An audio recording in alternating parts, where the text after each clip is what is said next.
Oh, namaste, welcome everyone to Satsang here at Monte Sahaja today, and very happy to see you. So many people have showed up.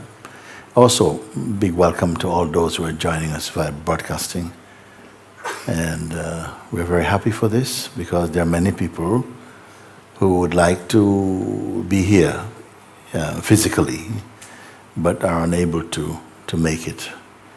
And so these satsangs that go out via broadcasting, they enable us all to be together in real time. So big welcome to you, and very, very good. I hope it's not too hot for you today. Today, Guru Purnima day, happens to be the final satsang for some time here at Monte Sahaja, for Sunday satsangs. So in what way is that relevant? It's relevant in as much as those of you who have been coming and listening to the talks and feel in your heart that it is resonating internally with you, that you do as much as possible to drink in as deeply as you can today, and that you continue to watch those satsangs which help you to strengthen your understanding, deepen your understanding, so that what I have promised, in a sense that, in terms of the possibility, the promise is that you're focusing, abiding in that which you have been brought to see with your own heart, that the mind gets established there, and that delusions cannot overtake you again, although they may appear. that fears may come, but they will not have any root. And so this is my hope. My hope is that for those who may not be able to come for a while here, that you will continue with the same earnestness to look in the way that has been pointed, and to be reminded, in fact, through your own recognition of the power of clear seeing and that profound understanding. Staying with that is all you need to take you home, so to speak, because we, in fact, when we have presented the invitation, what has happened is that what home means is there's a home without a journey. There's no physical distance that separates you from what you really are, except by way of thought. And you came to see the fickleness of thoughts. So we will see what will be brought up today, how we will again, it is always the same subject that we discuss anyway. So, thank you, welcome to Satsang today. Very good. Okay, you can come. The microphone's there. Russian translation. Russian translation in the room? Anybody? Russian translation in the room? Okay, yeah, so that. Very good. Thank you. Thank you. Thank you. Спасибо, что пригласил. Thank you for inviting me. Yes. Я совершенно переполнена благодарностью. I'm full of gratitude. Can we have some volume, please? Okay, what she I said? am full of gratitude. This microphone, show him the microphone. Yes, okay, she said she's full of gratitude. Okay, carry on, please. Да. Я просто даже не знаю, как это выразить.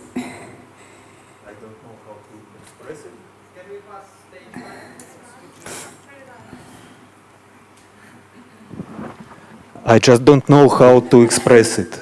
Yes. I don't know how to express it, she says. Okay. Но то, что внутри, это так сильно. But inside it's very strong. И в Ришикеше мы говорили с тобой последний раз, и ты с такой мощью вот принял меня. Last time when we spoke in Rishikesh, you accepted me with a full power. И для меня эта встреча произошла. And this meeting happened for me. В сердце. In the heart. И я чувствую эту мощь, эту силу внутри. And I feel this power, this strength in me, in the heart. Как все стало мягко. Everything became so soft. И едино. And one. И сейчас я очень благодарна тебе, что ты меня вызвал только сейчас, а не раньше. And I am very grateful to you that you calling me only now, not before. Потому что все, что здесь происходило, это настолько удивительно, все переваривалось во мне. Because what had happened here is amazing, it's wonderful, and it's all digested in me. Какие-то истории доигрывались. Some stories continued to play and continued to finish. Страх, стыд быть собой — это вот основное, что сейчас проигрывается до конца. And even now it's playing the fear and the shame of being myself. The fear and shame of being myself. Myself referring to what? The person or the self? Self. So again, the fear or shame to be the self, which is to be what you are, is that what it means? I just need to clarify what you're speaking. Страх и стыд быть собой в смысле быть собой как self. Да. Да. Yes, to be myself as the self, she says. Where can shame be? For whom can the shame be? Who can discover what you truly are and feel shame? How it's possible? How it's possible that you discover all our life we are living as an alien to our true self. We're in exile from the truth of who we are, and we are pretending to be something we are not. Sometimes we believe in our pretense even, but then it has come to you finally a realization of your own self, a realization that has taken place in your heart that you say, how can shame come for that? Please ask her. Tell her you understood what I said? She's listening. Я наблюдаю, да, это происходит, я наблюдаю это отождествление с этим стыдом и страхом. I observe this identification with this fear and shame. Вот это вот как будто страх и стыд. This fear and shame is here. И мое внимание, оно вот просто залипло на это. And my attention is in front of. А теперь оно Yeah, вот but that is different because the share and the fear and shame, as you speak, is not inside your heart. It's out there. You say you're looking at it, then you must also see that it's only an appearance. It's only a phenomenon. Would I be right or not? Да. Yeah. Да. Yes. Okay, so why be troubled about that? It's just a passing cloud. Why be troubled about that? Why identify with that? It's an old voice now. А я сейчас как раз и говорю про то, что сейчас я наблюдаю, как эти истории страха и стыда проигрываются, и внимание вот так разворачивается на меня и возвращается как будто бы назад. That's what I'm talking about. I observe now as these stories are playing in front of me, but as I'm looking at it, they are разворачиваются. Ну вот как будто глаза, внимание разворачивается, оно было приклеено сюда, а теперь оно разворачивается и attention is going to these things, and it's like going back then to myself. Это как встреча происходит. Like meeting. Like? As if it's a meeting. It's only apparent, it's not true. Cannot be true. You see? Because once the chicken hatches from the egg, can he go back into the egg? Once you have come out of that stage of ignorance, like that, you really come out now. No? Not think you've come out. Can you really go back into that? Now it's easy to see it for what it is, and it loses its potency also, because it's something external. And then it must be that you have not sufficiently, sort of fallen inside your own truth. It's like a partial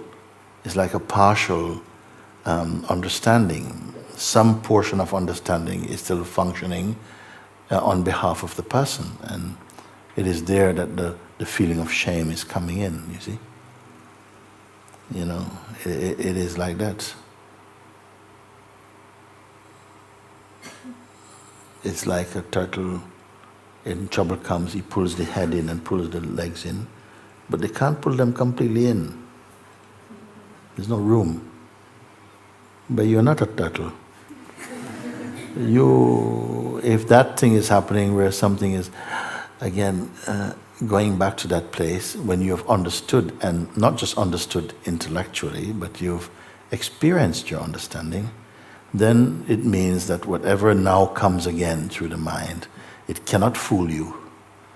You see, it's like, because it's been exposed. You see that it's just it's been exposed. Then how can it come back with the same force? Something can only frighten you because you don't know its power, you don't know where it's coming from. But once you see where it's coming from, it cannot have the same power anymore. Once you see,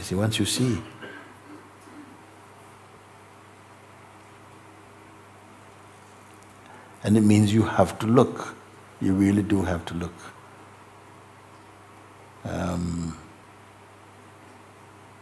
I told a story, I think it's appropriate to share this with you. Can I tell a little story?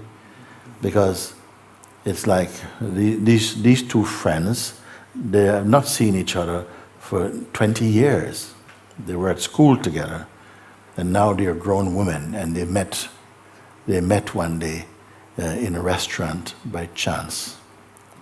And they were so overjoyed that one of them said, please, I don't live very far from here.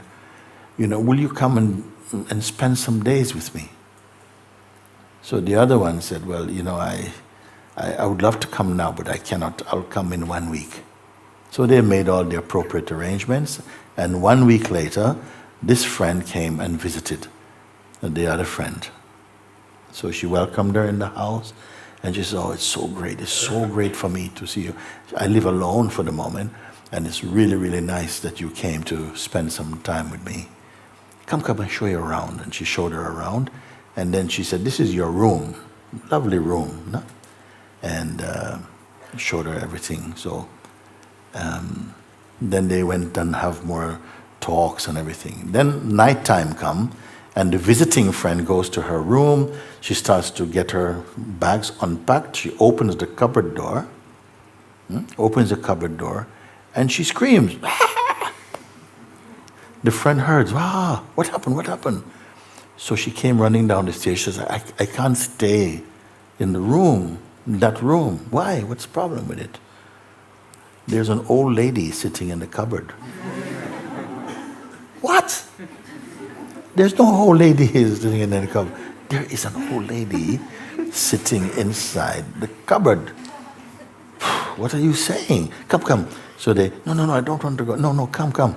No, I don't want to go. So she went inside and she opened the door, and then she saw that what it was is that there was some broom there, and she had thrown over one of her clothes and put her hat on top of the broom. And like this, in the evening light, with the trees outside, it looked like it could be mistaken for somebody, but it's really pushing it a bit far. So she called her friend, darling, come, please, come. Come, look. She comes, look. She said, look, that's all it is. It's just my chair. I have a chair in the cupboard, and I just threw my dress over there, and my hat I just threw, and it kind of, it's nothing. She goes, oh my God. Oh, sorry, I feel so embarrassed. She said, oh, no, don't worry. It's okay, fine. So now she leaves her, and she goes back downstairs, and next morning, she calls her for breakfast. She comes down, and she says, I'm leaving today. Why? Why are you leaving? Old lady. Old lady in the cupboard. She says, what are you talking about? I showed you myself. There's no old lady. I live here by myself. She said, I know, but she's in there. I can't sleep in there. She said, but you saw with your own eyes, no? Come, let's take a look. No, I don't want to go in there. Come, pull her by the hand. Look, open again. It's the same things. Look, I will move the chair. I'll take off the dress. I'll move the hat, okay? There's no whole day. Look in the cupboard. She looked over. She says, oh, please forgive me. Feel ashamed, so embarrassed. I'm just so nervous. I don't know what it is, what's made me feel like this. Please, I'm so sorry. I won't leave. I'll stay. I'm so sorry to trouble you. Okay, very good. Next night, my God. What? Old lady. What, in the cupboard? No. Sitting on the chair. She says, I've got to leave. So quickly after that, she had to phone for a taxi in the night to take her back to her place. Now back to you. Okay? You have seen that there is no such thing. This thing that has happened, it's finished. It was when I was identifying so strongly with this personality, and then all these things came together with it. They were more strong, and I believed them. But now, because of the inquiry and something big, thank you, I discovered my real place in my heart again, and these things are no more. And now you say, yes, but I still feel shame again, and some fear and shame because the whole lady is back. Meaning the whole fears are back. Then what are you going to do about it then? How to proceed, You have to do this. How did you go beyond the illusion in the first place? Then do the same thing. Look at what it is. It may still appear, but now you know what it is. It's not real. So when you know it's not real, then your attention comes back to the source again. Да. And then you say, don't worry about it. Да. Yes. It's only a cloud passing, it's not cloud passing. Да, так и есть. Yes, that's what is. Мне просто нужно свериться с тобой сейчас, что вот то, что я сейчас говорила, это, так ли это, что когда я так наблюдаю, вот этот страх и стыд, он очень уже слабый такой. Okay. I just wanted to check in with you about what I just Shared. yes, and Что когда я наблюдаю этот страх и стыд, that's when I observing this shame and fear. правда ли это, что вот мое внимание как будто бы возвращается в меня, в источник?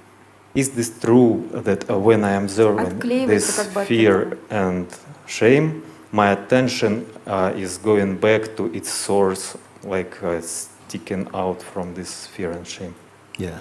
Так это или это иллюзия какая-то у меня? Is this true what I'm experiencing? Yes. Or More it's illusion? the question must also be like this, that for whom is the shame and the fear? You see, who is suffering the shame and the fear? And you must really stop there and put your attention to see if the one who is suffering from fear and shame can be identified right now, to look and see if it exists. Who is this one? And see if it can be identified tangibly. Нет. No, it can't be Yes. identified. This like this, then you have disproved it. When you disprove something, it means it doesn't exist, you see? Это как ощущение. Это Well, как ощущение. It's like a feeling, it's a sensation. Yeah, well, the feelings will come. The feelings will come.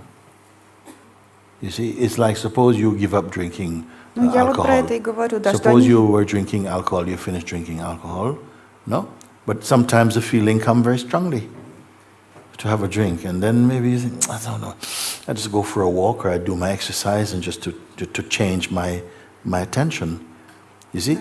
Then have you committed any sin? Have you let yourself down? You have not done it. Because it is only that the feeling will come. The feeling will come. You see? And don't take it too seriously also, you know? You keep remembering from where you're looking. This is another great pointer. From where are you looking at all of this? And as what are you looking? Who are you that is looking at all of this? This is very important. It doesn't go just for you, it goes for all of us, in fact. You know? From where are you looking at all of this, you see? Are you looking from the position of a person who had a past that you are remembering? Or can you look from the place of Is-ness?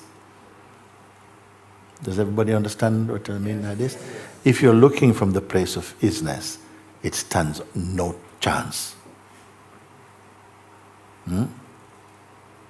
Dead on arrival. Meaning that it stands no chance. If you're speaking from the position of a person, the person will, again, is associated with a memory and with past and future and old pains and old memories, and it will keep on bringing up. The mind will keep on representing the person and the person's past, the person's troubles. But can you bring it back in front of the Is-ness? Who understand what I'm speaking when I speak of is very good. Okay. Some don't, but it's okay. We will get to you in a bit. From the place of the is-ness, which you have experienced as immeasurable, unarguable, indivisible, imperishable place. What a small thing. It's just a ripple. It's just a sneeze. It's just a... it's nothing more than that. Isn't it? If it's more than this, be suspicious again if the person is trying to creep back in, is trying to grow back into something. And that also is seen also from the is-ness. Nothing escapes the is-ness. The person misses almost everything because the person is a type and is attracted to a certain type of concepts. The is-ness is not a person. It is like space, and every part of it is like is a viewing point. You cannot miss, easily dismissed those things, you see.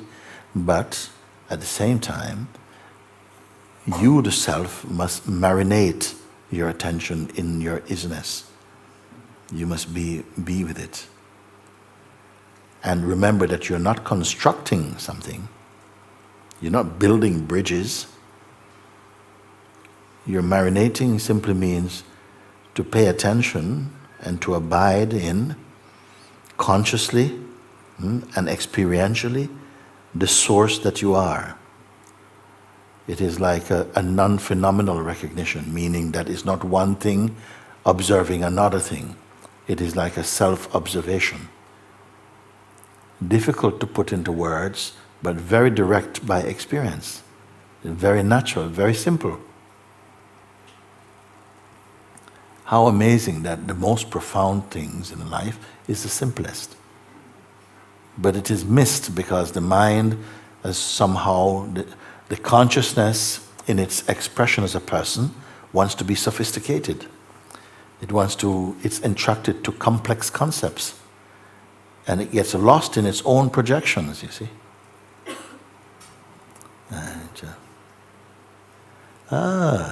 You came. Very good. You have? Acha. Very good. Yeah. Можно еще уточнить раз? May I ask once again? Сейчас ты сказал, истинное я, или это мне показалось, истинное я маринуется в есть-ности. You said that the self is marinating in is-ness. Something like this. Okay, yes.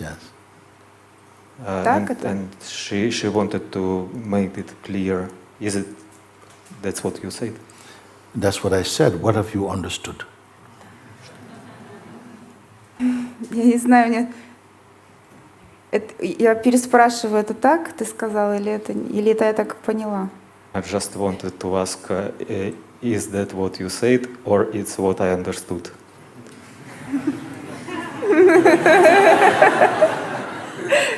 I know what I said, but I don't know what you have understood. You see, I feel that it ought to be simple enough that you simply, your attention is not fixed on anything material.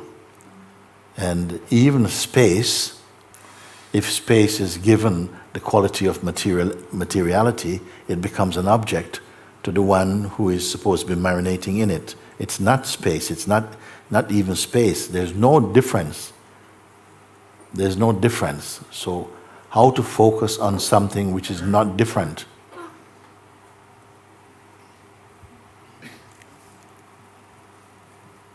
How do you focus on something which is without distance?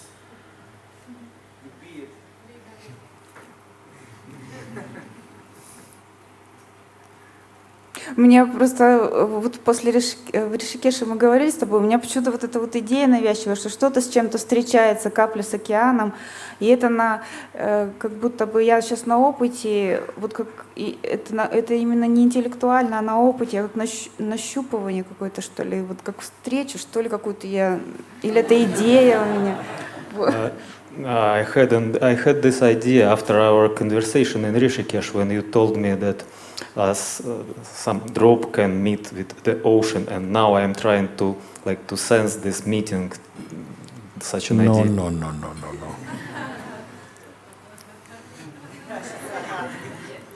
I said it can feel like the sense of the person merging in its source or in the absoluteness can seem, if we gave the picture, like a raindrop is falling towards the ocean, and if we could give a sense that the raindrop is feeling some fear, oh, what's going to happen to me? I'm falling in such a big expanse of water. What's going to happen to me? What's it going to feel like when I touch? Will I be able to remember what happened and all of this type of stuff? Will I be able to survive as my little raindrop in the ocean? You see, so it's maybe supposing it's having all these thoughts, but when it touches the ocean, can it give an account of what that feel like? When the raindrop touches the ocean, can it says, oh, I remember when I touched the ocean. Wow, that was some meeting, my gosh, I tell you. Can it speak like that?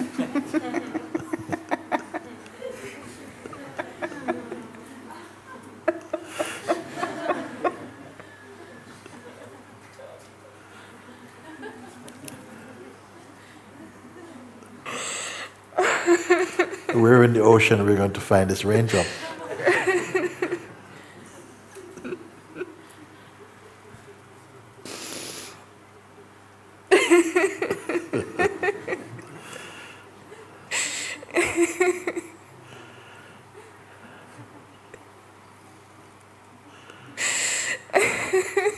And is the raindrop marinating in the ocean?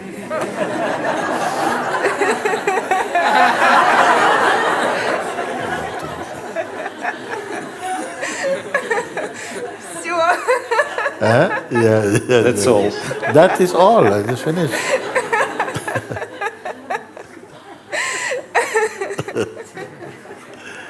You see? Even the raindrop cannot say that.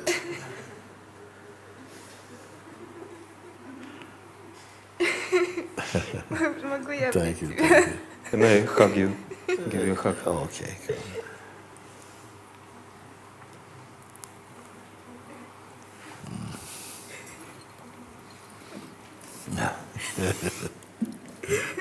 Thank you.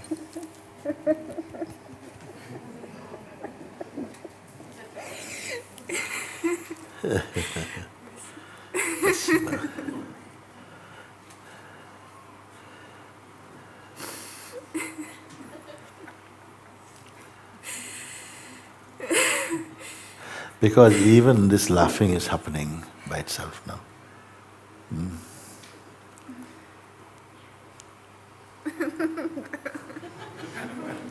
Even that is experience. It's watched from the vastness itself.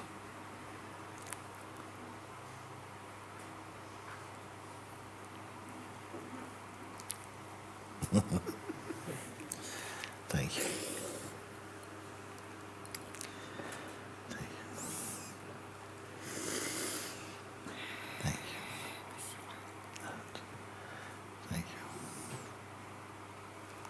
Good. Можно спеть тебе? Можно спеть всем? Могу я спеть? You want to sing? Oh, okay, sing.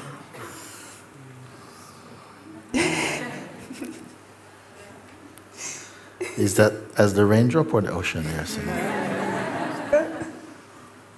No, don't... Okay, sing. We will tell. Short. Om Namo Bhagavate Vasudevaya.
Love you.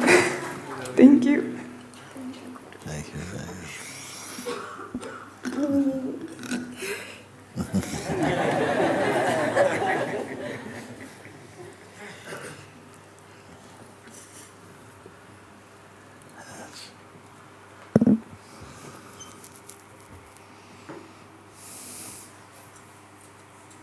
That's you.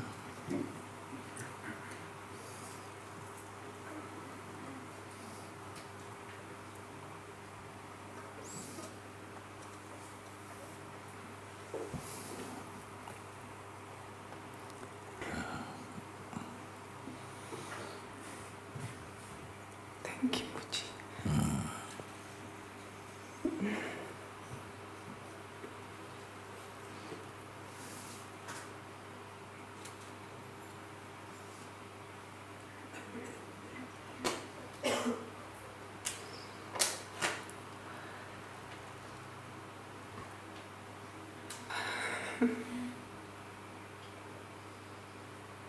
Feel on fire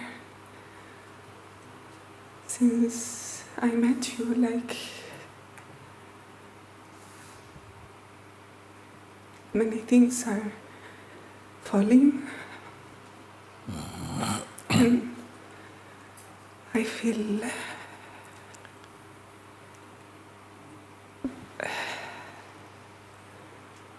the root is very deep in my being, and I'm not willing to let it go somehow, that root. What root?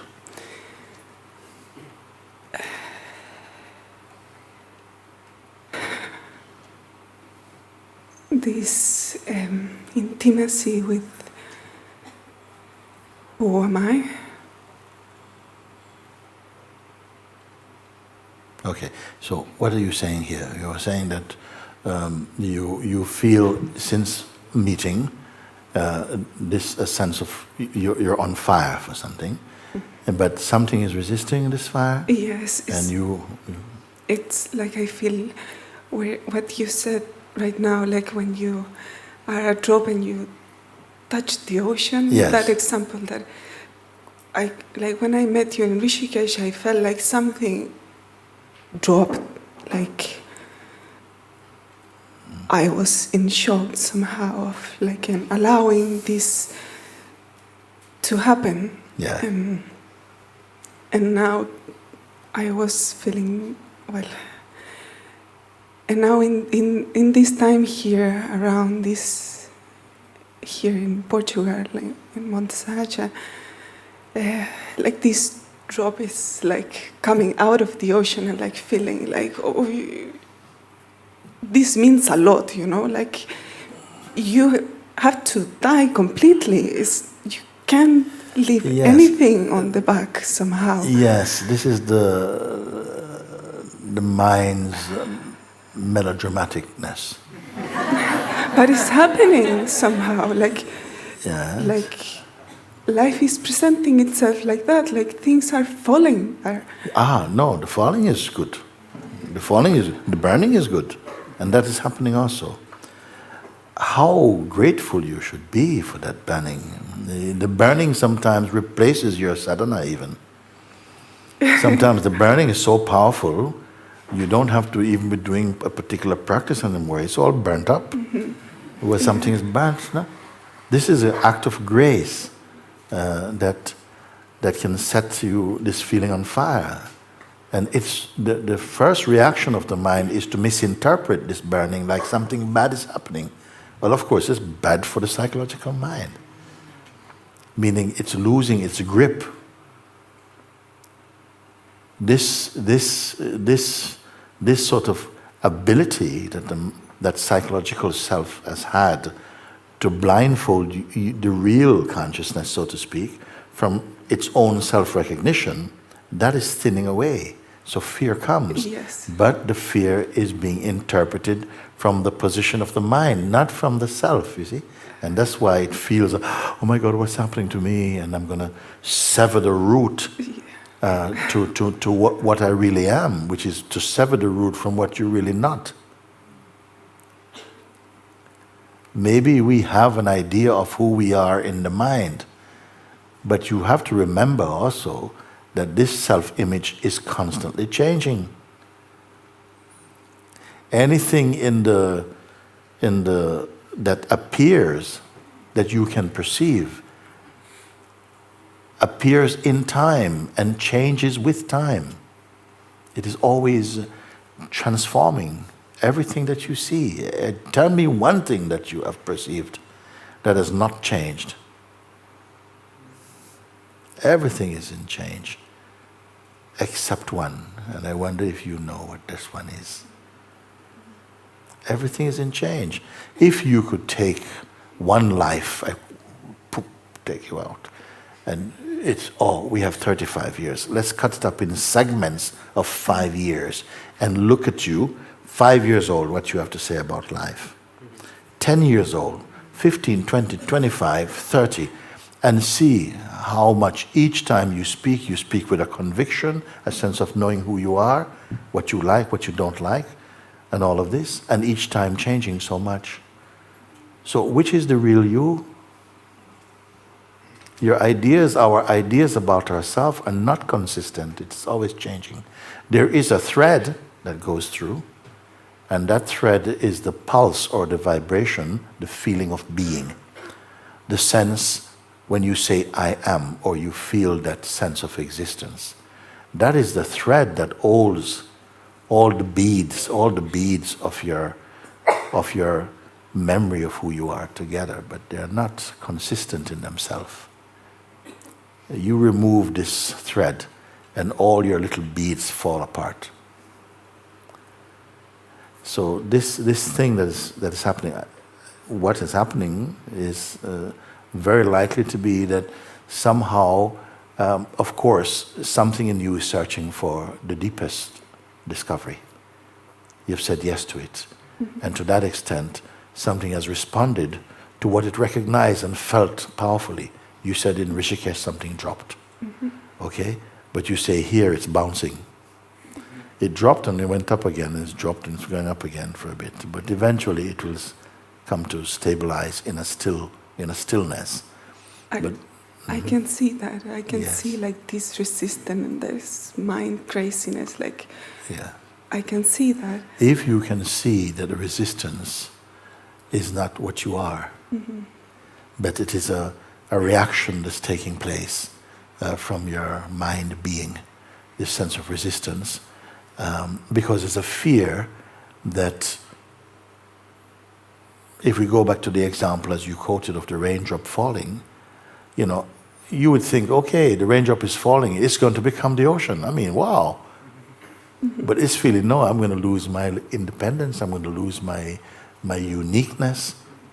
I'm not going to have my little bedroom anymore. I mean, the whole world is going to be my bedroom. I'm going to be spread too thin. There won't be anything of me to feel the meanness of the person or something. But that is not true. The person is not really the problem. The person is really just a very superficial, a t-shirt worn by the Absolute.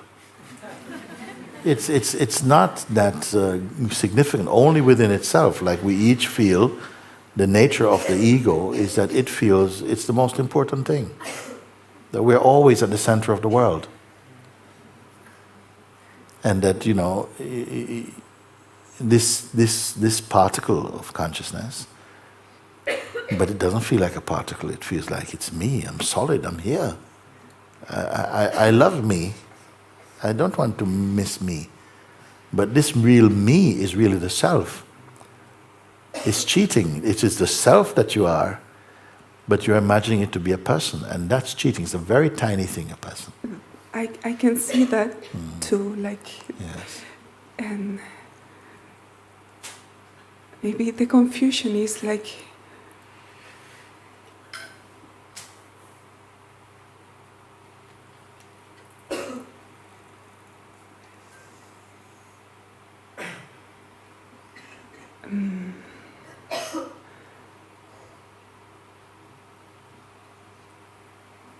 Listen, you're not giving up anything but trouble. You're not giving up anything but delusion. You're not making any sacrifice at all of any significance. You think that, oh, why is God taking all my sweeties and exchanging them for the Absolute? It's not sweeties. These sweeties are poison. And in fact, it's not the way it is. It's not like, oh my God, my person is slipping away, God is taking, and replacing it with this vastness. But I like my person. There is a little play of that happens. But actually, the truth is that as you discover yourself more and more, it cannot be that you're missing your ego. It just cannot be that you're missing, my ego is, No, I don't think so, because your real self is so absolutely pure and delicious unto itself. You see, there's a saying, we want to taste the honey, you don't want to be the honey. But here, you are the honey and you're tasting the honey at the same time.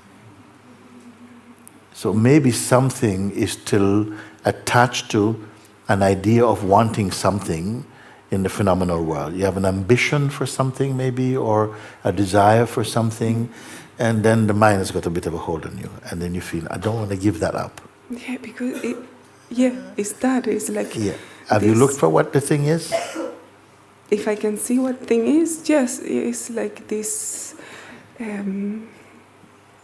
idea of having a family, Yes. and sexuality too, that is attached to really let go of sexuality. This is new for me, like in the sense But who is asking you to do that? well, life is presenting itself like that. There is sex and sexuality. Say it again. There is sex and there's sexuality. Sexuality is more kind of like a thing, a thingfulness. I want to be sexual. You see, that's sexuality. That is something, a role we want to play. I'm putting it more like this. I mean, sex is something that is, if no one is asking, you know, you have to give up. I mean, I don't see it in this term like that. You will give up, perhaps you will drop your addictions. Are you afraid to lose addictions? Sex is not an addiction. Love is not an addiction. Maybe this is food is not an addiction, huh? Maybe this is where the confusion is. Like a part of me also, I can see that my person is very extreme, and somehow I tend to. It can be that. Let go everything. That means. Well, it means let go. The attachment and the identity with things is different from letting the things go. The things are innocent in themselves. Mm. But the interpretation and the meaning for them is what you hold in your head. That is different. You see? And I don't feel anyone would really, maybe there are people who tell you, no, you have to drop this, don't. I don't feel that the emphasis should be on that. I think the emphasis is on self-discovery. When you are discovering yourself, the things which you don't need will fall off by themselves. You see? And I don't see that that which creates all of this is feeling that's really bad. I feel if you wish to discover yourself, we are talking now at a level of consciousness, to know more deeply, to be more happy, more open, more true, more fair, more compassionate, more peaceful. These are not things. These are your divine qualities, you see. To make it about things, that's the most gross part of it, of the expression. It's not that. I mean, what are you saying? If you realize you can't have a family, then, I mean, to whom does the realization pertain to then? So I am happy you are talking about this, so you can just drop that. Because I don't feel that is there are people for whom that is important, to suppress certain natural habits inside ourselves or natural expressions, and it just produces a strangeness. Yes. Isn't it? Yeah. But on the other side, to then somehow be promoting all these things, I mean, it takes you away from what is really truthful. So live with all things, but don't be possessed by anything. You can move in the world. Each person, this world is the food for everybody. The consciousness in its form, feeds on the world in some way. It has different relationship with different things, and this world is food for everything, not just human beings. Every sentient form that comes from this planet feeds on the sustenance that arises in this planet. What is the problem?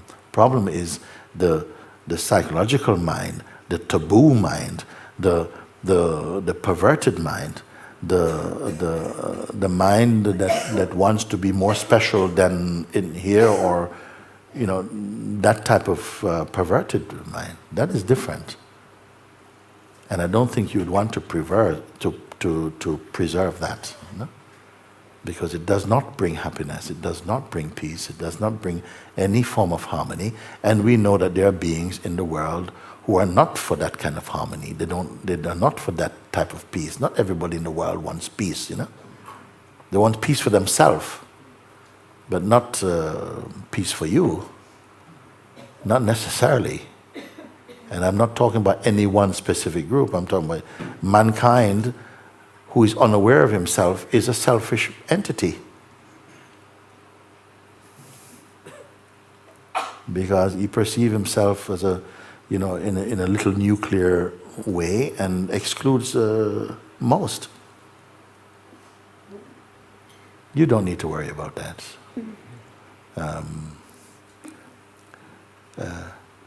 Stop living your life and let your life be lived. It is an unfolding. If we are involved in the unfolding, then you're in a state of delusion, because you're going to try and manipulate and push life about to take a shape that will not work organically and harmoniously. We're all doing that anyway. Trying to push it about to take out the bits you want and to throw away the bits you don't want and so on. And fail to see the natural harmony. Many things in life come, and in fact what has contributed mostly to our maturity are often things which are painful. Are you going to say, I don't want anything painful? Well, you're going to be really, really spineless. It's going to come that we're not able to see the world in its true light. Let it just unfold. The Supreme arranges a life for you that you will stand the best chance of understanding yourself through that. Bring you home to the fullness of your self. You don't have to be pushing life about. You create disharmonies, but life allows that also. So great it is that it allows even the sense of disharmony, but even the sense of disharmony cannot leave the great harmony. It becomes part of its greatness, in fact. Don't you worry. Because man is telling you, have you ever heard of a married Buddha? Have you ever heard of, all these things? And you think, oh no, I haven't. Oh my God. I'm going to have to, I'm not ready.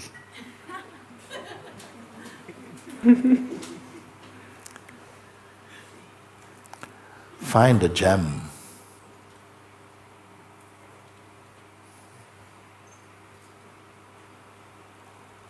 It's in you,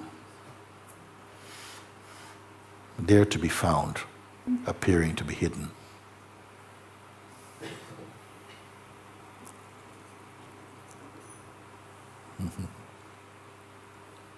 Thank you. You relax a little bit? Yes. Yes. Can I hug you? Hug me from there. Okay. I met a group when I was in the States, I think it was some years ago, I don't remember if I'm really making this up or what. If I met them, I heard of them. Shri, maybe remind me. There was a group, I heard of them, okay. There's a group.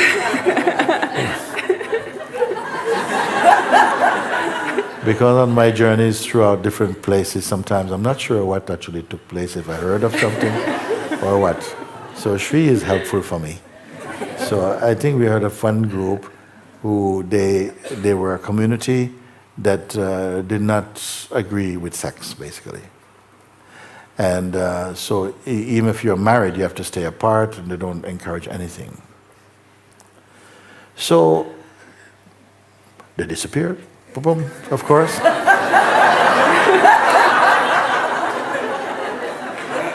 We're searching for members, nobody.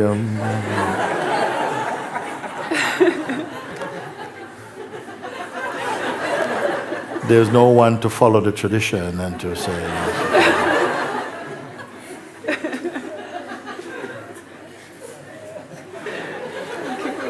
You got my point?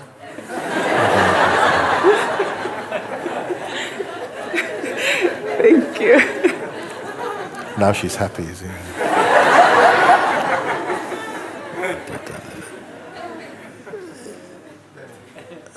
Okay, let me hear. Generally, when people come for the first time, I'm not so quick to ask them to make questions, but let's see what you have to say. There's a microphone here also.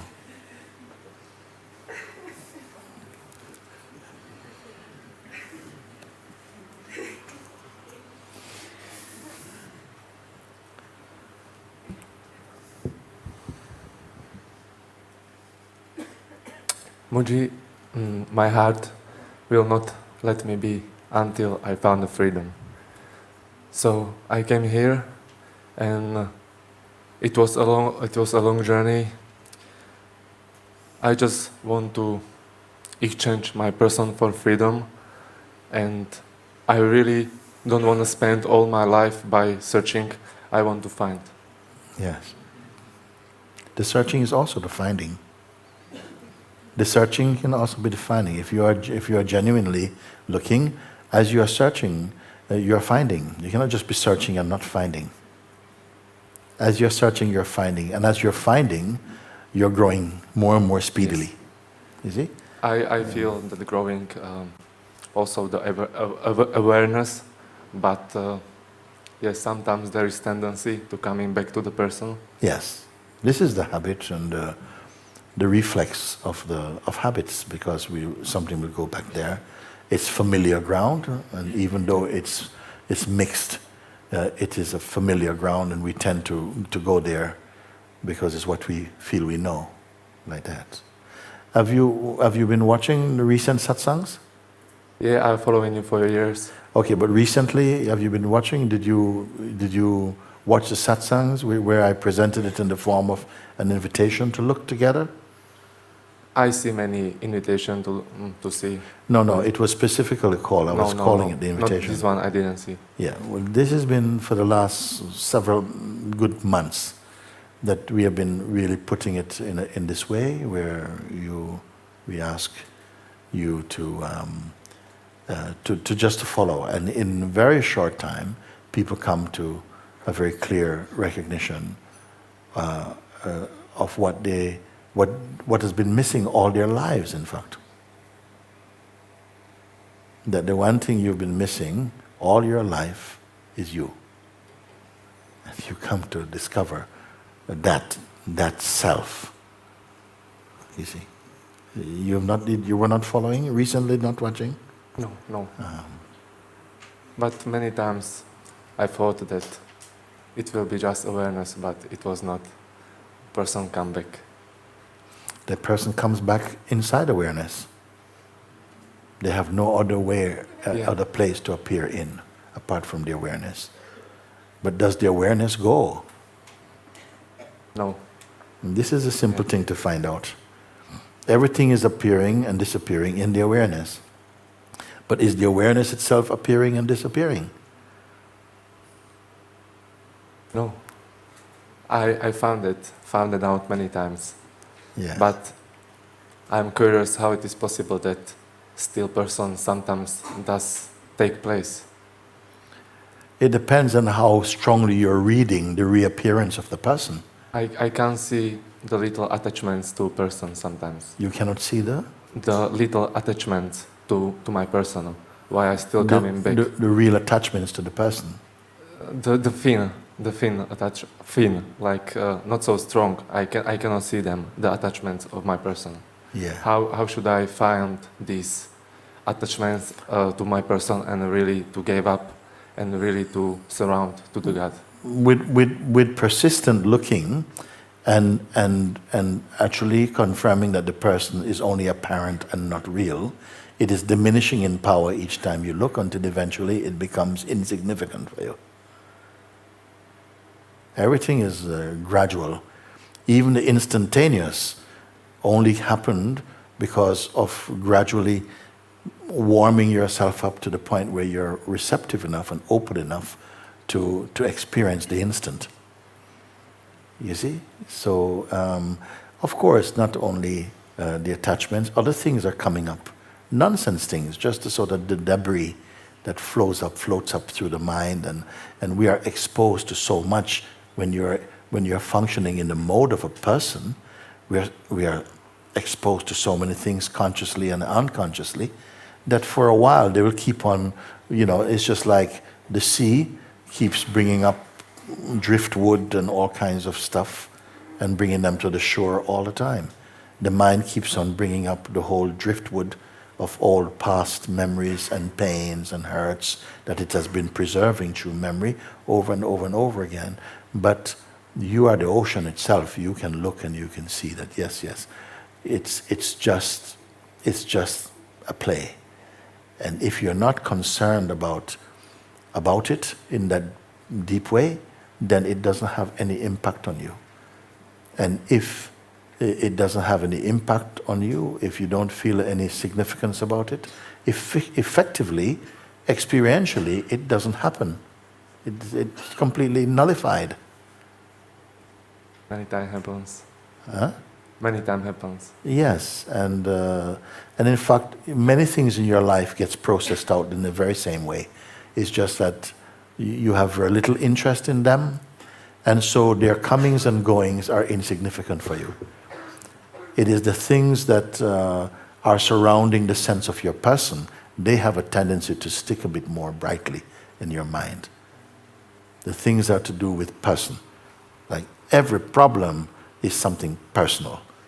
If it doesn't manage to catch you personal, you don't register it as a problem. And if you don't register it as a problem, it becomes very light and insignificant. Unless you really love the thing, which also keeps it alive in your memory.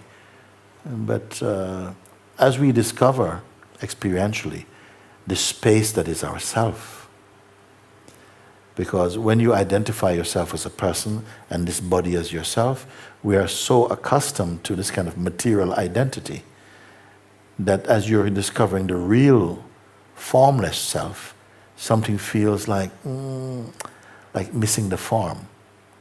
But you just have to get familiar and used to being empty. It is the most wonderful.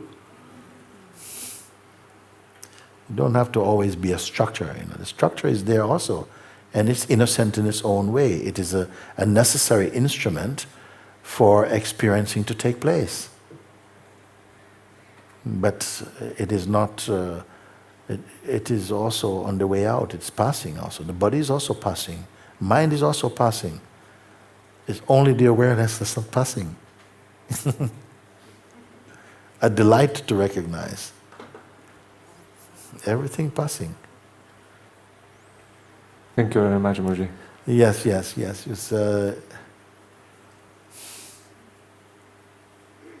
yes. Okay, thank you. Somebody over there. Okay.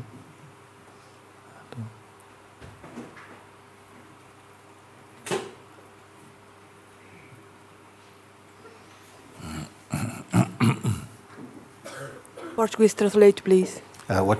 Portuguese. Portuguese. Yes.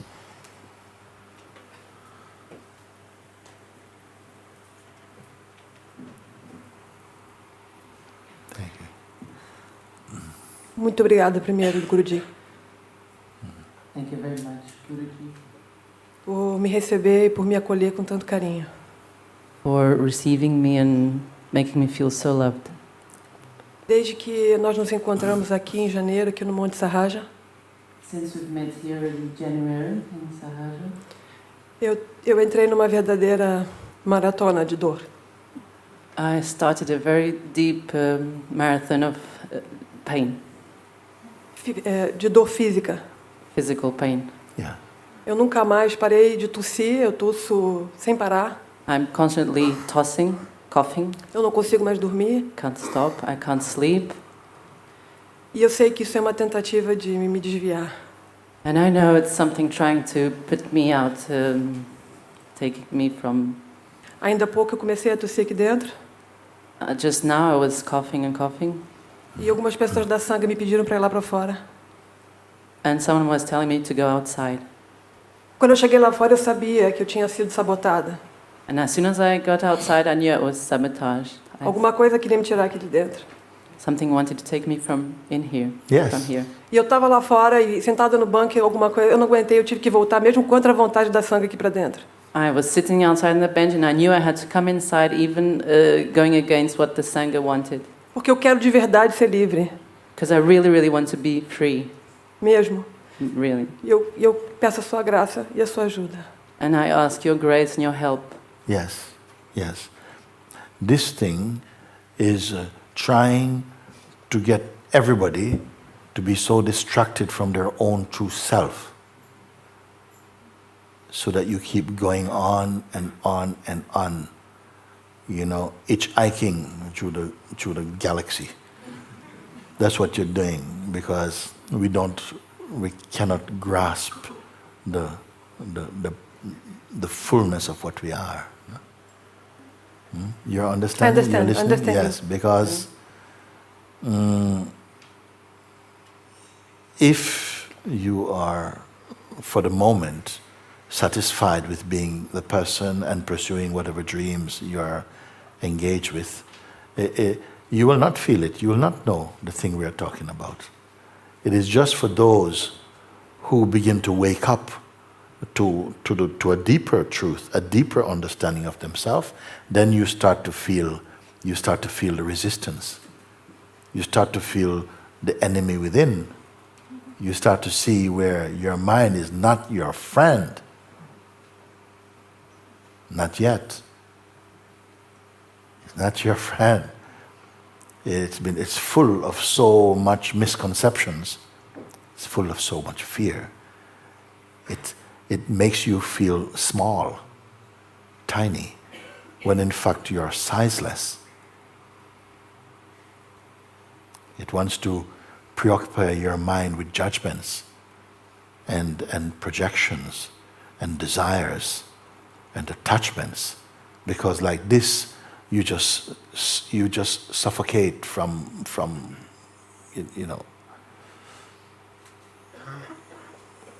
overwork. It will get you to that.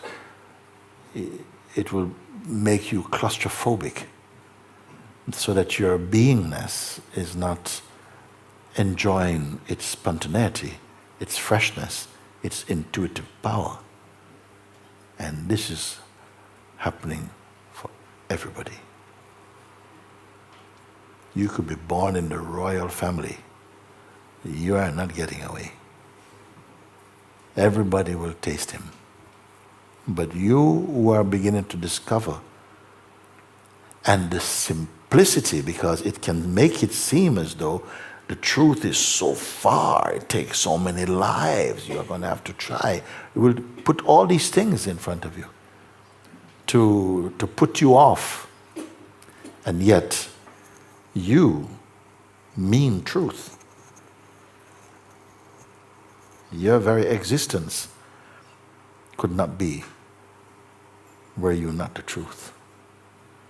And yet, this has to be recognized and experienced consciously. Otherwise, it's invalid. It means nothing for you. To know truth intellectually, it means nothing. You have to feel it in your belly, and it has to be in your blood. It has to be what you are. And I'm not talking about passionate. You don't have to be passionate about the truth any more than you have to be passionate to be what you are. You are that. But when we have the notion of ourself as merely a person, then you're already fragmented in your thinking, and you're not wholesome, you see. So this guidance that has been happening here, again to bring you to the place of the real, this will be the place of your freedom. Again, we started like that. You are already know that the old identity is not free. And that which you are, you intuitively know that is the place of freedom. But something seems to stand between. You see?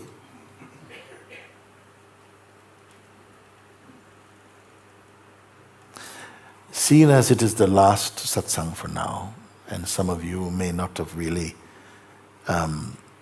heard of or participated or accepted the invitation, I'm going to give it another chance today of what that is. Can we do that? And so you can sit for a moment. If you want, you can sit here also, or you can sit up there. Thank you so much.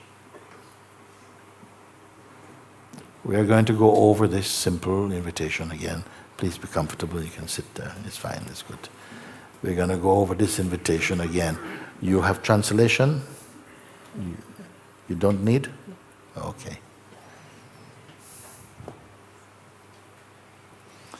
I am presenting it in this way. If it was presented to you, as I am now saying, the possibility of recognizing the truth of yourself in such a profound way, it is beyond opinion.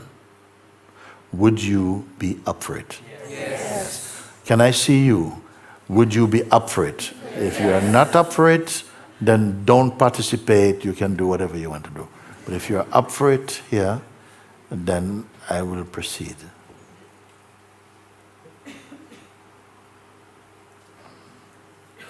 I said, you have approached, and you have said to me, Muji, it's going around, people are saying that you can help people to wake up to the truth of themselves. And I want that now. I want to wake up to that now. Is that you? Yes. And I said, okay, well, I can't guarantee, but I'm pretty sure if you're open, you can see. Now, you have knocked on my door and I've said, who is it? You said, I've come for this thing. I said, yes, you can come in, but like you do when you came into the mandir today, you left your shoes outside. I said, please leave your shoes outside. And also leave your mind outside. So we started like this. And of course, people say, oh, shoes is easy to leave. How can I leave my mind outside? I thought you said it's easy. I say, yes, I'm going to show you how it is easy. By leaving your mind outside, I mean, when you are here with me for this short period of time, please don't speak about the past. Don't want to hear about your memories, what you did before, how long you've been doing Vipassana and all these things. I don't want to hear about it. Don't know your age, your lineage, nothing at all. So don't talk about it. And so also, I don't want you to speak about the future. It's not going to help.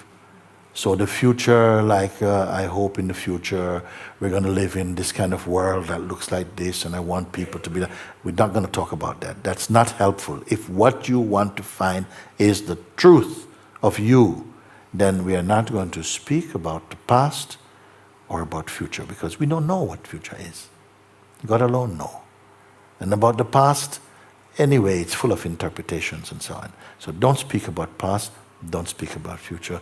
Do I have you on board still? Yes. Okay. Also, about who you take yourself to be at the moment, whatever self-opinions you have, whatever identity you're holding on to, just suspend that for now. Leave it outside. And I can guarantee you that when you want it back, it will be there waiting for you. Be sure. It's not going to walk off. Okay? So about past and future, about self-image and who you think you are, and so on, so on, so, and any kind of type of person you think you are, all this stuff, I don't want to speak about them. You agree? Yes. Okay. So, and also, I won't ask you to use your imagination, because I'm not interested in imagination.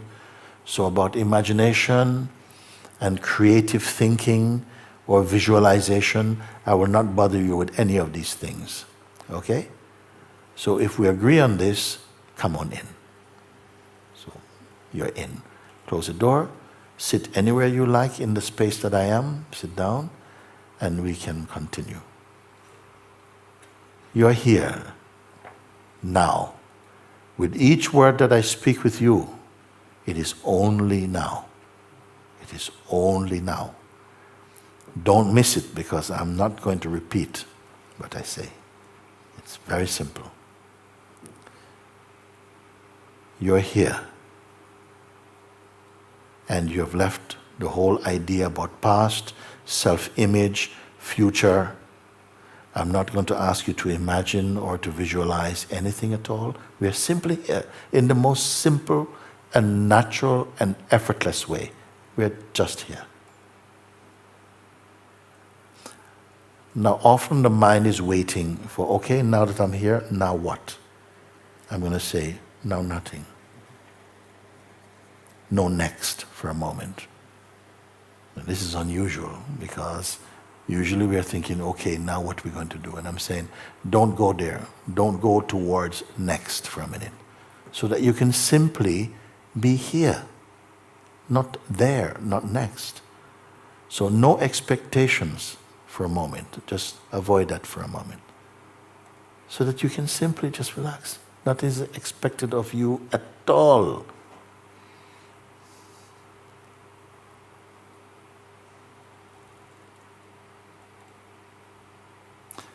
I have not asked you to suppress or control your senses. They can be fine. I've asked you to leave your thoughts about past and future and all of this. Leave it out. We're not going to talk about you personally in past or future. But you're here. You're still here. So I had to ask you to leave these things, leave them aside, and just to be empty and present. That's all. And just in the natural sensitivity of you being here. With nothing expected of you.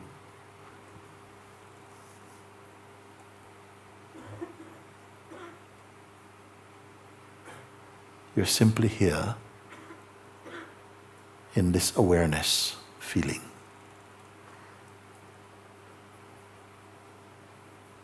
So I'm going to refer to this as just the what is. I feel this is a very neutral term. You are here in this is-ness. We are okay with this? Yeah, just whatever is, it just is. This sense of is-ness.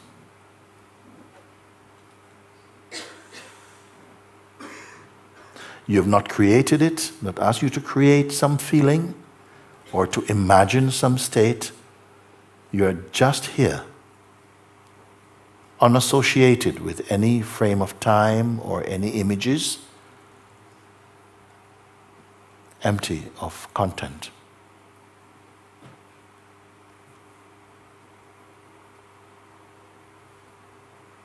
Now I want to ask you some simple questions now.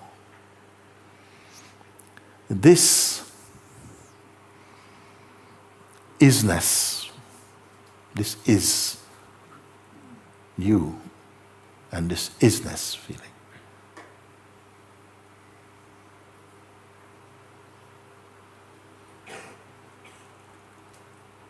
Did you create this is-ness?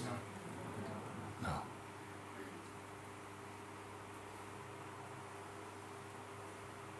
Does it have a shape? I'm going to ask you for some feedback on this, okay? Does it have size? No, it doesn't. Color?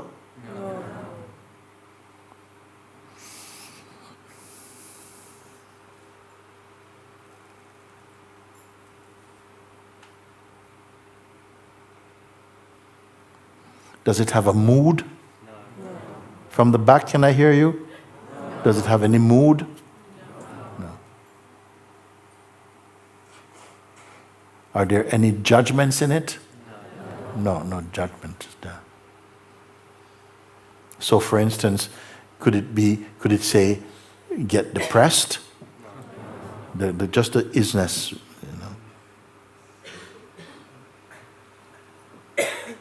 Is it personal? No.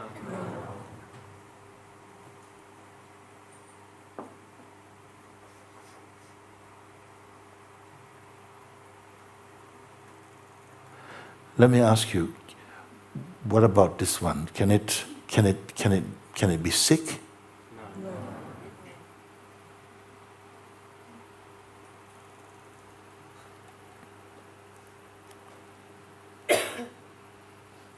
If you were to fall asleep and you were not paying attention and you wake up, would it be gone? No.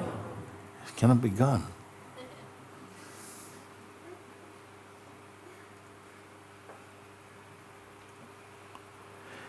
Where is this is-ness? Is it really on the ground or is it floating? Or where is it? Is it... It's everywhere.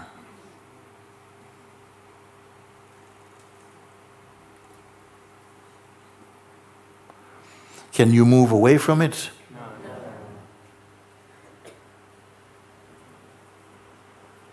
Here's a good one.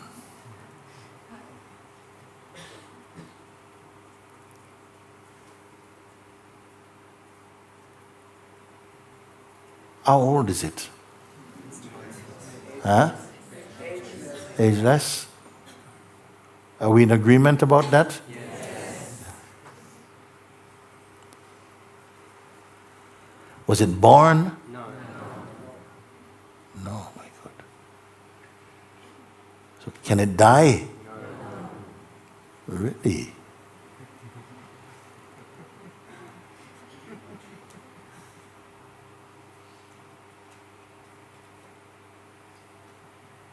Can it be tricked? No. Does it belong to any particular religious group more than another one or something? No, no.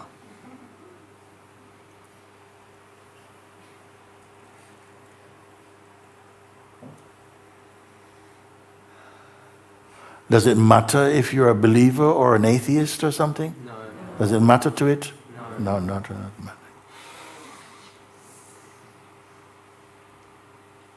Here's a good one. No wonder. How far away from you is it?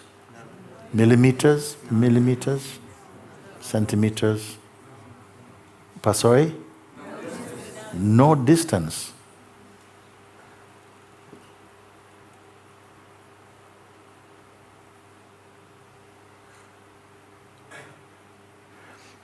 That's kind of like saying it is the same as you. Yes.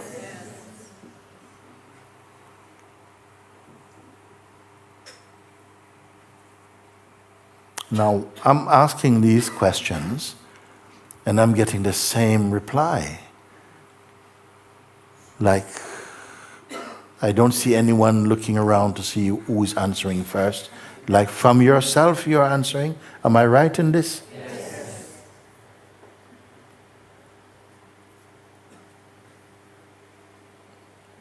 And on no other subject can a room be all in agreement.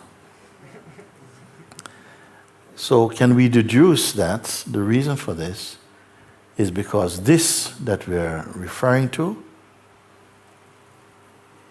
is yourself. Yes. Formless, sizeless, without shape or color, can never be sick, beyond judgment, imperishable, unborn. If you wish to change your mind, you can tell me. Unborn, uncreated.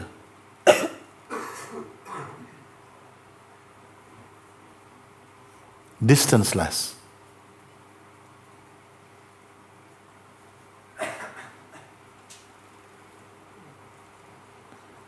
Can it be smelt? Can it be touched? Can it be heard? Can it be tasted? Can it love?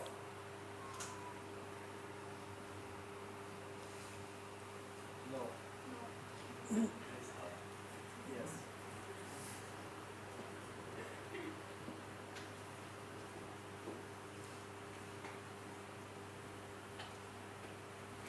How can we speak about anything which is beyond quality, cannot be seen, cannot be touched, cannot be felt, cannot be tasted, cannot be heard, cannot be smelt, and be of the same voice in your perceiving? It can only be that it is being perceived beyond the mind. It must only be that you are seeing that which cannot be seen with these eyes because it is being seen with your heart. Therefore you can say it is distanceless.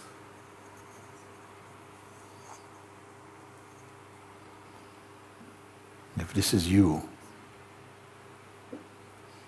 who is it that is suffering in the world?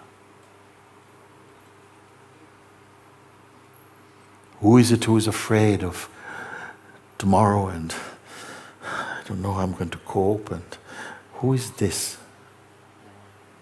Let's take a second. Idea.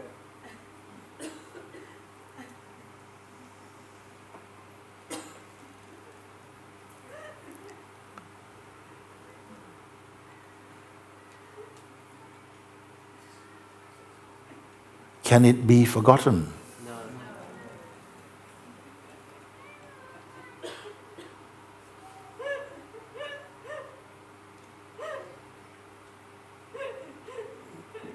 How is this possible?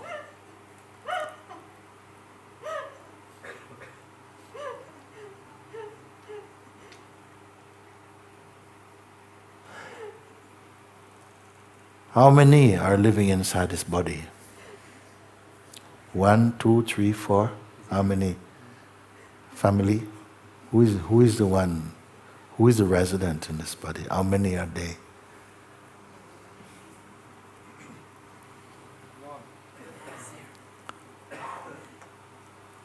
So something has to get reconciled.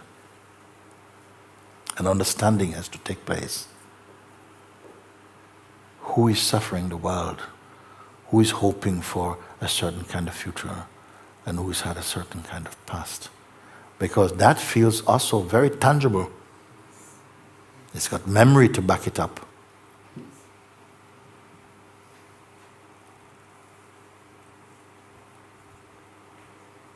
So I say, we're living in the idea we have of who we are, and not in the reality of what we are. The idea, shaped by conditioning, first conditioning, that the body is what I am. It is there also, and it is innocent. And it is necessary for experiencing to take place, that the body is there. The conditioning, I am the body, I am my belief system, I am my conditioning, was enough to create the idea of a person. Whereas we have always been just this. Consciousness. Consciousness manifesting with form and with the possibility of identifying with that form and with the environment and the conditions and conditioning that surrounded that expression of consciousness in its embodied state, believing thus that we are the body and our conditioning, and yet fluctuating in our experiencing because our identity is not stable. From the place of identity, we always fluctuate. We promise today, and we break our promises tonight. We say, I will never do this, and the very same things we do. Because it seems it is beyond our control. And if we exercise too much control, in order to make the shape that we project as ourself be faithful to our projection, we end up with a strangeness, a tightness, a fear, a rigidity. So what is the true? So what I have said is that for a while we are going to feel a little bit lost because of the impact of this understanding. We cannot as yet evaluate the greatness of this discovery that you have made today. And yet you cannot unsee what you have seen. You cannot take back what you have confessed to be true. Where will it all go? Is that going to be determined by your mind? No. I say, there's going to be a very beautiful unfolding. There will be some bumpy rides on the way. Because like a reflex and by the force of habit, something will keep going back to the old regime, the old mindset, the old identity, because that feels familiar, and that will always come to be the first to say, I know this. What to do? Well, let's look, because I gave another model which may be helpful here. In some countries, I know many people from European countries are here, and you may be from one of these countries that had a certain kind of currency, and then came the euro or something, and then there had to be a changing over of currency.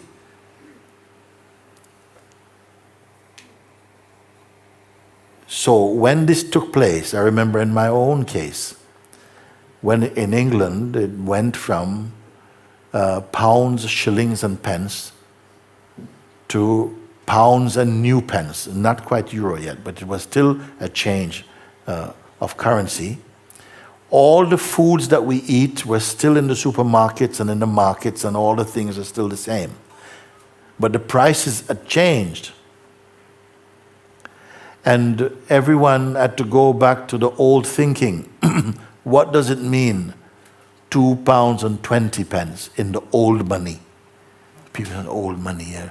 It means this. Oh, and then we had to go back to the old to have a sense of the value of how much it's costing us in the new.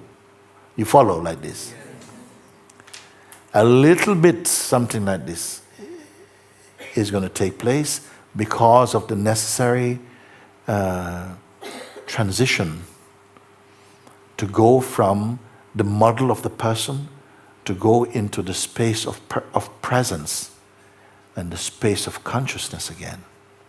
We're going to keep going back to the person to get a measure of what it means for the person. What is the person losing? What's the person going to gain out of this? Okay? But the new currency is way beyond the old one. And this is where perhaps my example will not be the greatest, because this that you are discovering cannot be, it's not a currency. Nothing can compare to it. But like a reflex, we will go back to the person. When we feel some thoughts of insecurity come, you go back again to the person. But I am inviting you to keep contemplating the is-ness.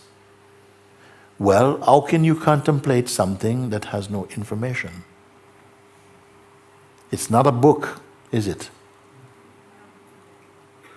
It's not even a state, unless you can call it a stateless state, because states come and go, and this does not come and go. Do we see this or not? Yes. In spite of the fact that it does not come and go, is it stale? No. Is it dead? No. This is radical for mind. It's fresher than fresh because it is timeless. What to do with it? What's it useful for? The person wants to ask this, you see. The person mode always had a value system. What's it good for? What can I do? It will help me get a better job? Will it help me to find a life partner? Huh? Will it make me more sexy? Well, no. It will simply allow you to be the completeness that you are, the full joy that you are right now. From the perspective of the person wants to be a certain type of person, wants to be seen in a certain way. The is-ness, what does the is-ness want?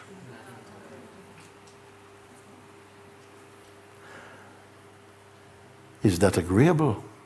Is that something that what is the value of is-ness?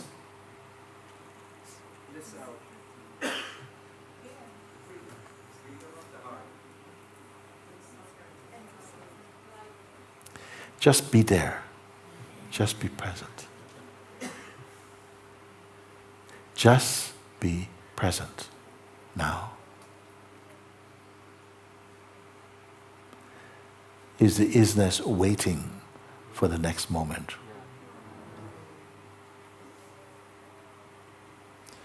What does, don't fade, what does future mean for it? Please look together with me. Can it fail? Can it succeed? Does it need to?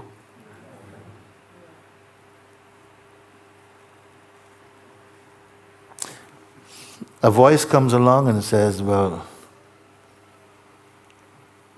what's the value of that?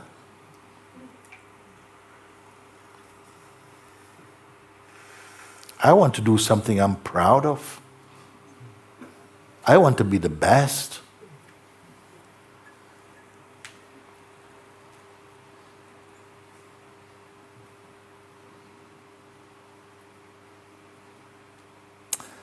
The thing with that, it feels good to be the best, but it always implies someone has to be less good.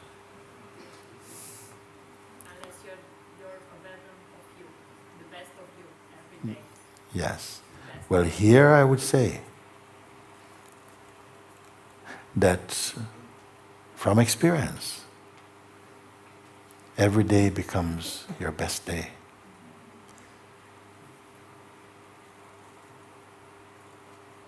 Every instant, the best moment.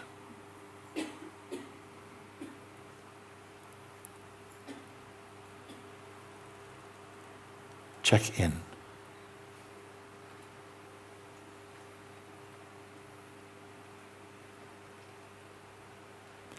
Is it real or imagined?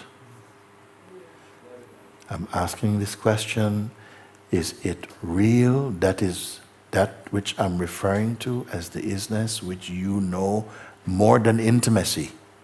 You know it. Is it real or imagined? Real. Yes.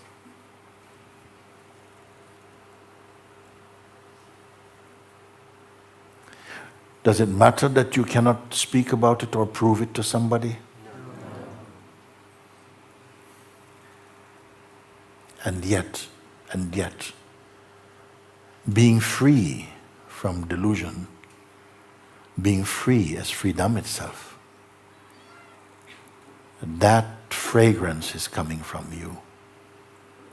That fearlessness, that openness, that love, that honesty, that joy, that wisdom is shining from you.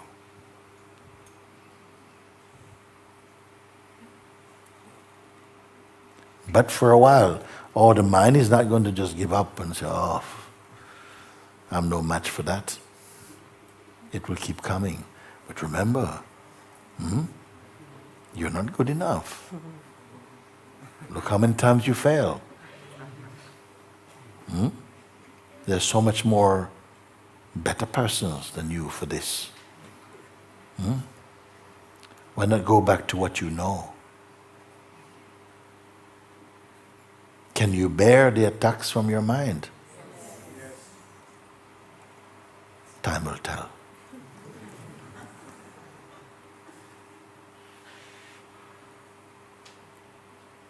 Is it possible to be with the is-ness? Because although we have confessed it's not different from me, yet there's an aspect of the me that seems to be tied to time and to change and to identity. And it's that identity that gradually gets absorbed into the totality of is-ness. What does it mean?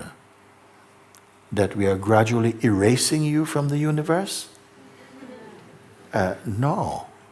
We are unveiling you as the universe. see it as you can, because in each one it will appear differently depending upon the influence of the mind. It can seem like, oh, but you're rubbing me out. You're rubbing me out. Or is it that you're being unveiled as what you are?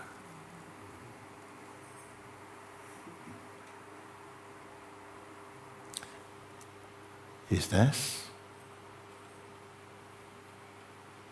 Is anything wrong?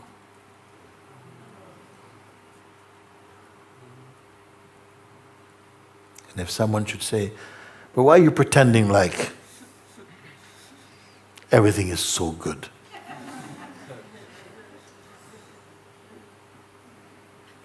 We know you're hiding something.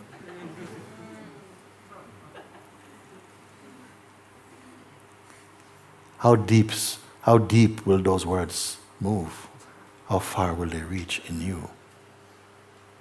So therefore I say, in the beginning, it will feel like an effort to bring the attention to rest in the is-ness. Not as a task. It may feel like a task when the mind is going, come. And, okay?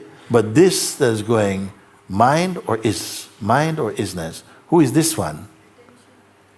Attention. Gradually one comes to see that the is-ness and the self are one. But for the beginning, it will be that you bring your attention consciously, feelingly, to abide in the is-ness. Occasionally, a cloud passes that feels, and we feel we are drifting in our cloudness. But then it passes, and something is reminded, but I'm just here. And even the movement of attention itself is a kind of cloud. I'm not even my attention, in fact. It is just my most intimate tool. So much so that where the attention goes, I have the impression I have gone. But something watches attention moving also. Would I be right, or have I gone too far? Okay. With watching,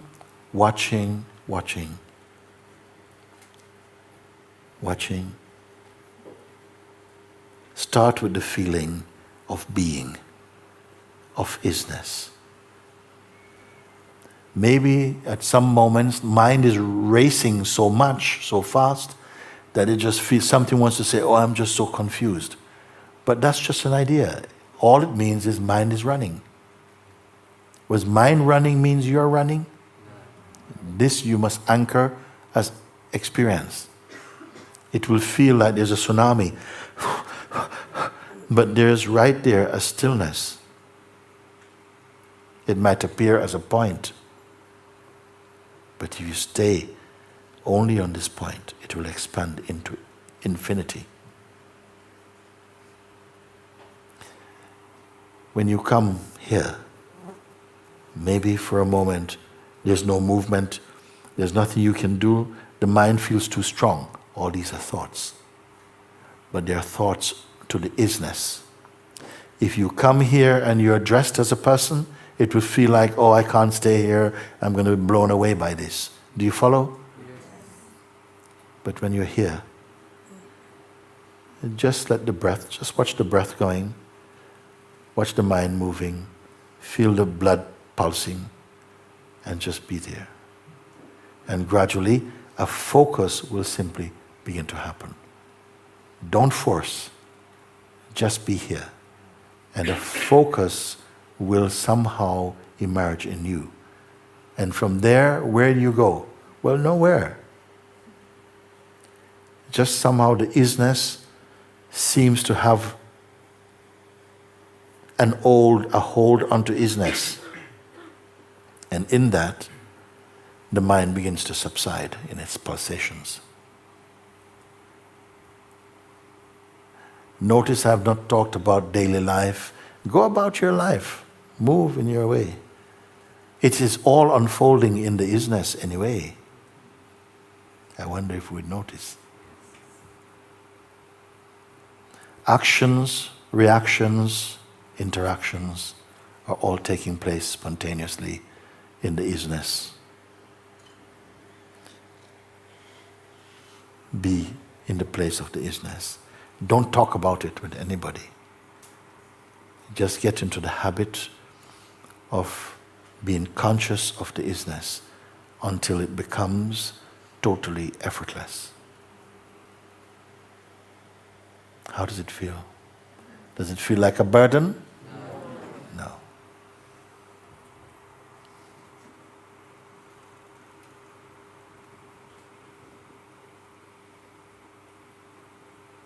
Now, it may feel, as you leave here, you may feel, oh my God, what did Mooji say about that again?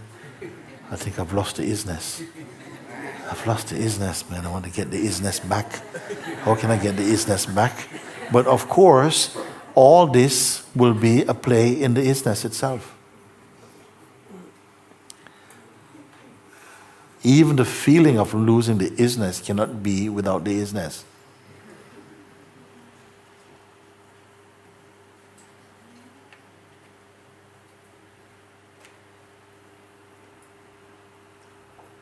It is like saying, I don't exist. Who is there to say I don't exist? Who knows I don't? You can say I don't exist as this or as that. But to even make the statement is evidence that you exist.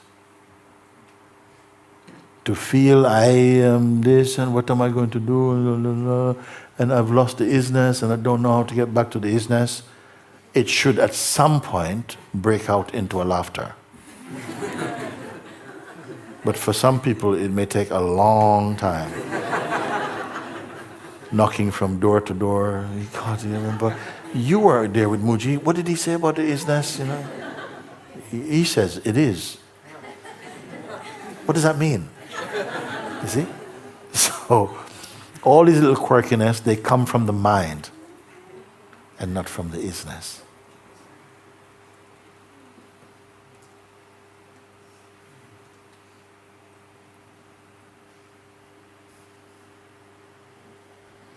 Anybody feel lost?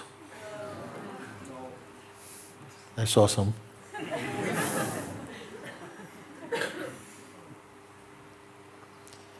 Can I ask you something? Could it really be so simple? On the left.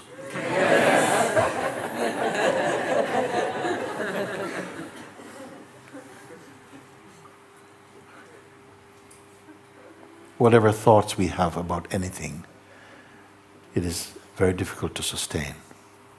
Because if the thing does not change, our moods change towards it.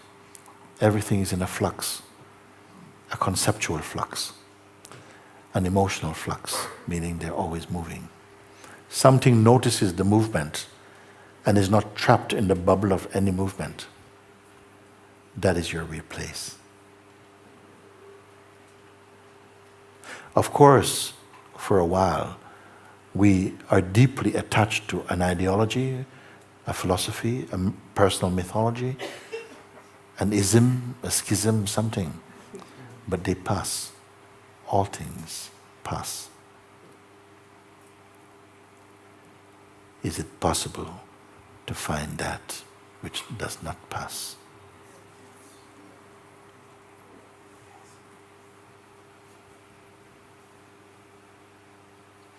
When you discover or are discovering that which does not pass, then you are getting a hint of the dimension of divinity. What is passing is also divine. It is that aspect of divinity which plays as time and change and temporality.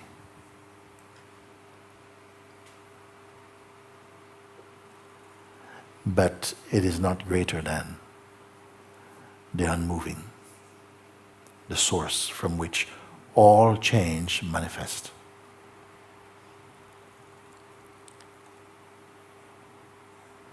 am not speaking to your head. Because you can only really know and validate this inside your heart.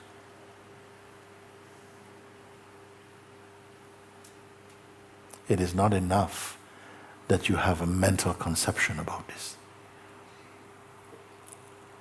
Those who are here can begin to take it a bit more deeply inside.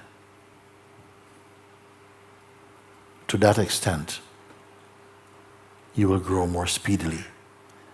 Your mind will be established in the beingness more speedily.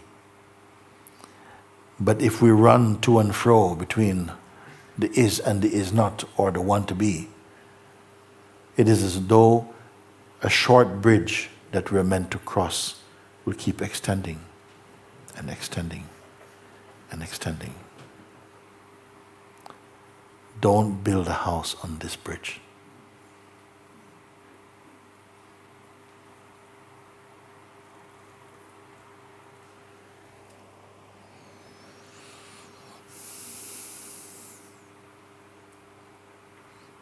It is good?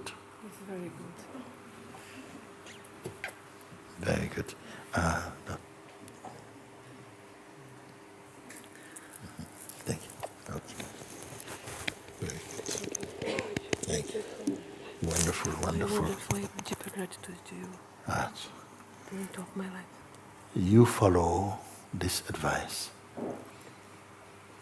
And every time it will take you here. It will keep pointing here. It will keep pointing here. It will keep pointing here. Just be here. You cannot spend enough time here. Anytime you feel in any place, just sit and clarify your position. If you come to the is-ness and not to the person, you have done it. Keep being here, until the sense that you have done it is exhausted.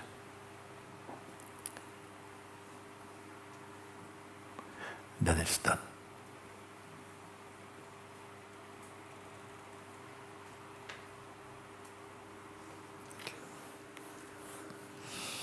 Thank you.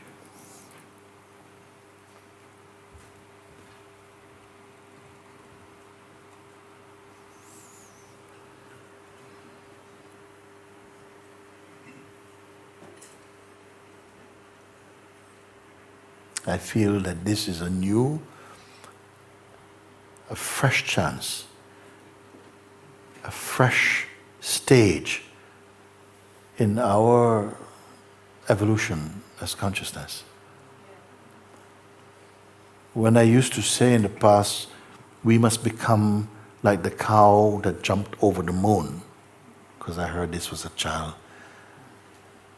Hey diddle diddle, the cat on the fiddle, the cow jumped over the moon. I think, cow jumped over the moon? What type of silliness is that? But it kept coming back. Who is this cow that jumped over? How can a cow jump over moon? How can a cow jump over the moon? You see? And I said, no. The moon here means the mind. Can you jump over the mind? Who can jump over the mind? One time we were driving in India, we were coming back from Rishikesh, along one road, we are going, country roads going through, and it was marijuana everywhere. I was thinking, do these people know what this is? Sort of stuff, All the wild is going marijuana. I don't know, maybe you call it something else, maybe it's what you call hemp or something. It was there, and all I could see, all going up into the hills, marijuana. And we could see some cows eating. So somebody says, Muji, maybe these are your cows, the ones that are capable of jumping over the moon. I said, no. You must understand. What can jump over the moon? Meaning that anywhere you go to do with identity, you're in the realm of the mind. And nothing here is stable. It doesn't matter how deep a treaty you've written. Nothing here is stable. It is not in your hands. It will just appear so for a time.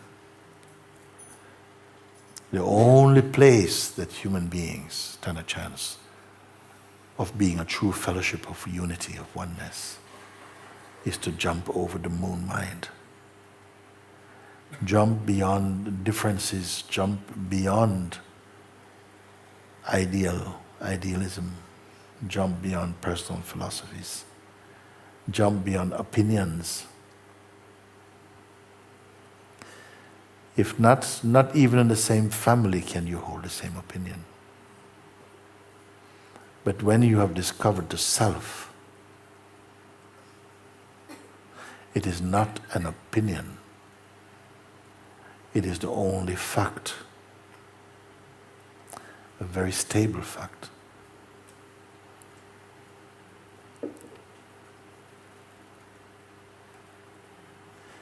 It is not a new religion. It is for everybody. For everybody you can do it, and it will strengthen your faith, strengthen your presence.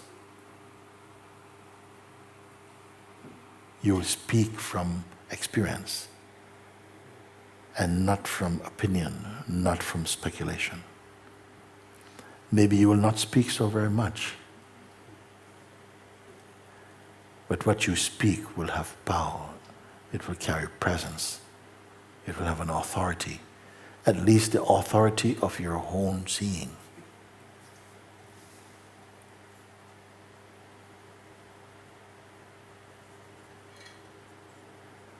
And you will automatically begin to develop the mood and the feeling and the sense of the presence of God.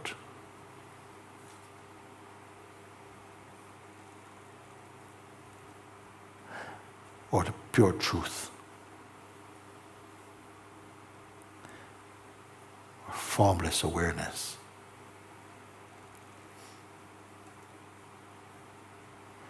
And it has already begun.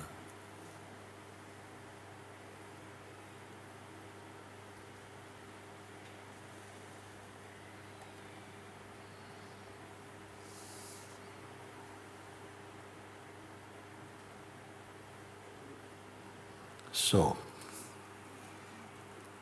I want to thank you for your openness to embrace the invitation of looking.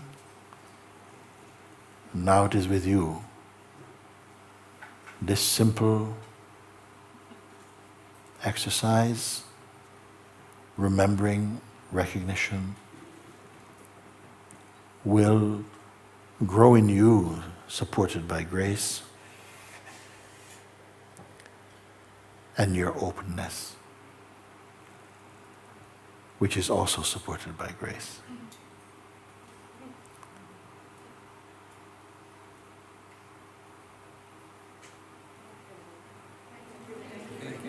Thank you, thank you, thank you, thank you. I would encourage those of you who feel that some things may not be clear to go to the website. You can look, and if something, you can find something there that again emphasize the points that may not be yet clear for you. Contemplate them, meditate on them until they become your own. So, thank you. Thank you.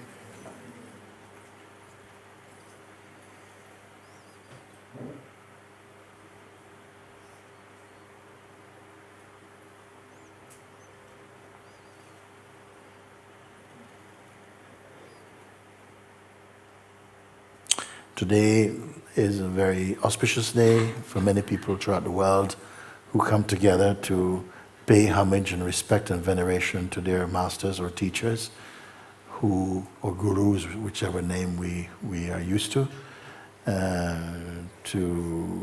really celebrate their presence in our lives. And so therefore we have Sri Ramana Maharshi and a picture of Sri Punjaji, my own guru, and so I put my head at the feet of actually all the masters in the world who helped to bring light and understanding on this planet. And so happy Guru Purnima Day, and thank you. Very good, very good. We will have something.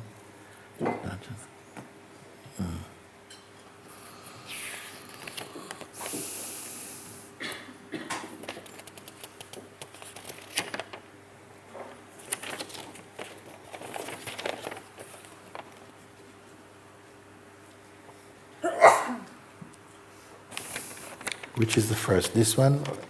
This one? The fragrance of your beauty makes me constantly drunk. The alchemy of your eyes gives me your divine wine. My Lord, I have been waiting forever for this moment to meet with you. It is clear I have the permission as the candle of your light burns in my eyes. If you want to meet the Absolute, then just ask the breeze in spring to reveal the beauty of your face. If you want to establish Is-ness in the world, it will be so. I and the breeze of the spring move freely together, both drunk. I from the glimpse of your eyes, and it from the fragrance of your heart. My beloved, I have dropped everything in this world and the other world because of you. The dust under your feet is the light that allows me to see. Alhamdulillah. This is a poem of Hafiz. Hafiz. Yes. Beautiful, beautiful.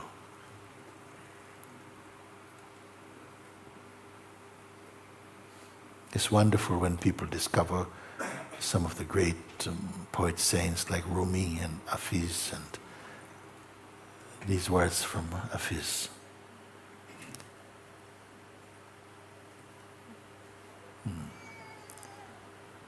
There are also great books in the world. The Gitas are excellent, that many people don't know about enough, even in India. The Ashtavakra Gita, the Vibhu Gita, the Avadutta Gita.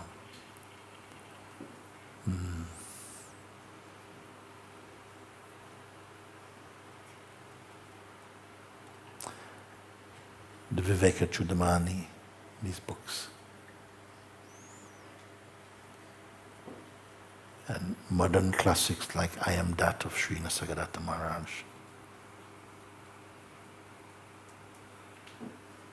Thank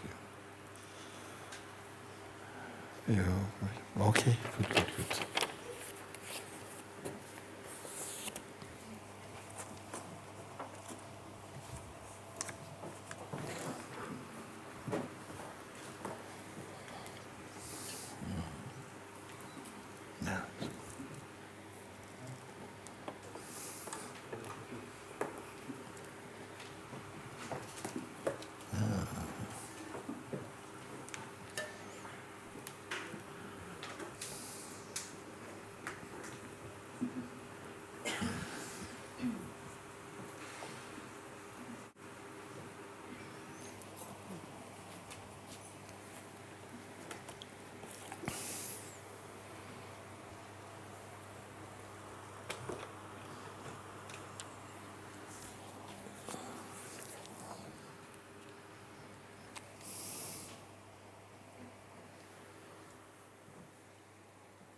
Charanon pa Sumana Shraddha Ke arpita hai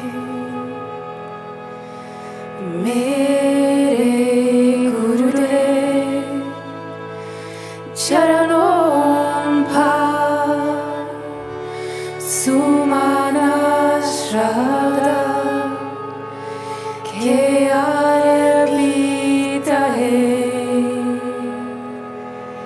Tere de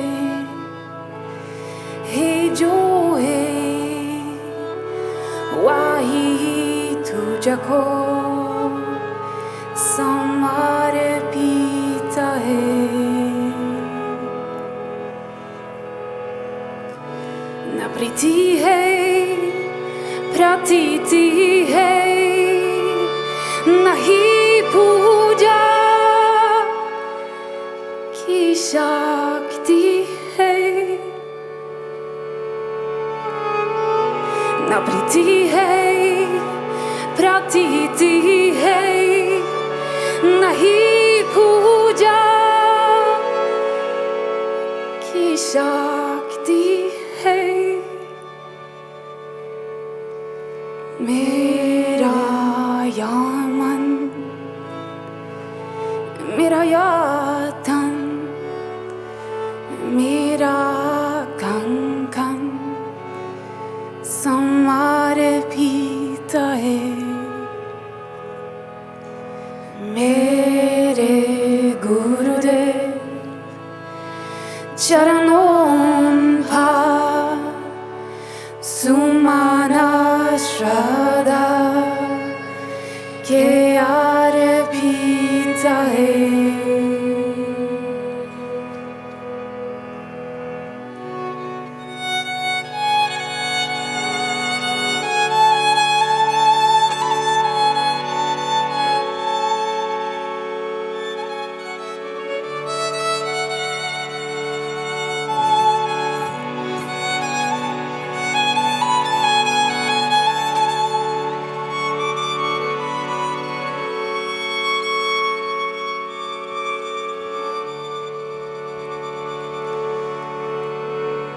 तुम ही हो बाबा मैंने मेरे विचारों में पुकारूं मैं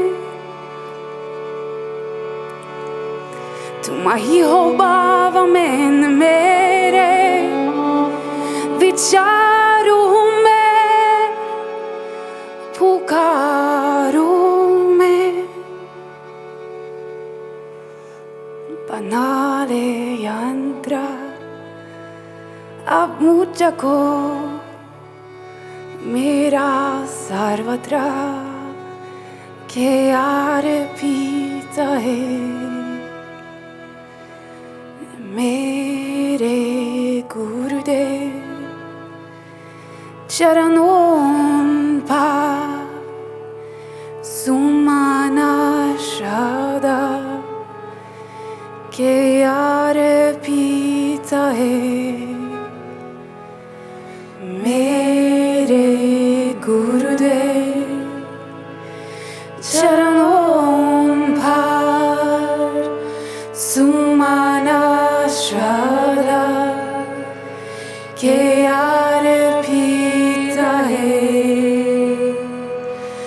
मेरे गुरुदेव चरणों पर सुमना श्रद्धा के अर्पित है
So we are going to take a little break for, it's happening like that? Just so that you can share some tea. For those of you who have to leave, farewell and enjoy your journey home safely. And for those who would like to stay, we usually have half an hour or say 40 minutes or so to read through some of the letters that come each week. And so I will take this time after we come back from tea to do that. You're very welcome to be here, and also those who are joining via broadcasting like this. So thank you, thank you, thank you, thank you, thank you.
Hey, good, nice to see you.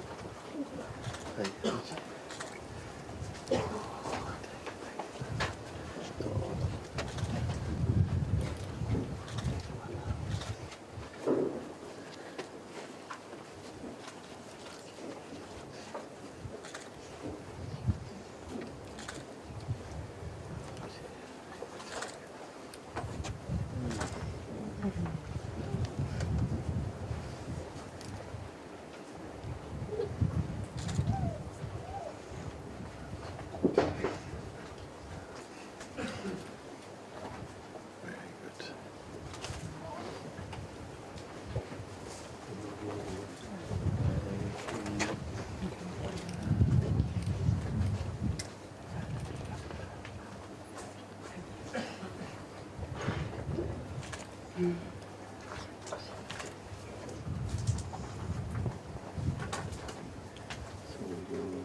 Thank you, thank you, thank you.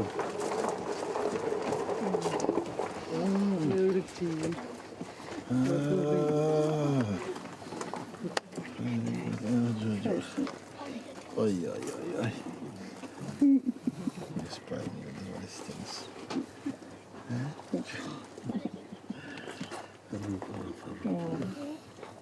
Such a pleasure. Such a pleasure. Nice to see you. This one. Okay, thank you, thank you. Thank you.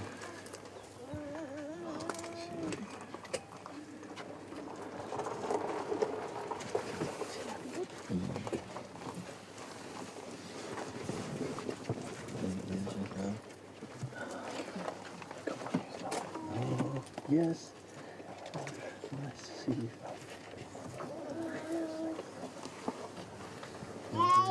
Very good. Where are you staying? Yeah? You're staying in Lisbon? You will come and see us sometime here? You will come down sometime? Yes. Nice. Good. Hello. Very nice to see you. I saw you in fishing village of Fusetta the other day, and I decided In where? in Fusetta, and I decided to come here. Yeah. It's a wonderful place. Wonderful. Yeah. Wonderful to see you. Very good. It's the I love first time I'm Fusetta. here. Big welcome. Thank you very much. So good. Thank you.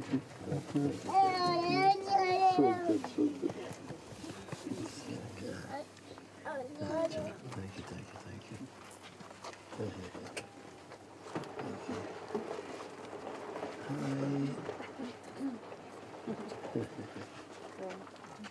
That's it. Let's take 10, that was. Hi, how you doing? You are the best, Muji. You are the best one. Oh. Hi. Nice to see you. Thank you. Hi. Thank you. Thanks so much.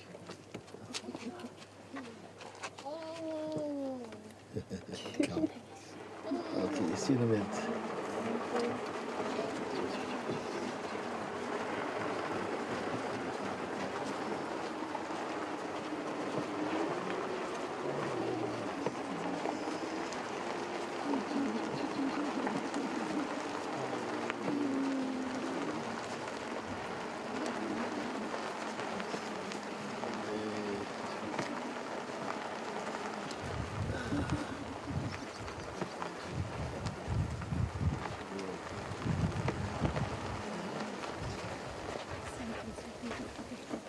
This is Ramana's foot.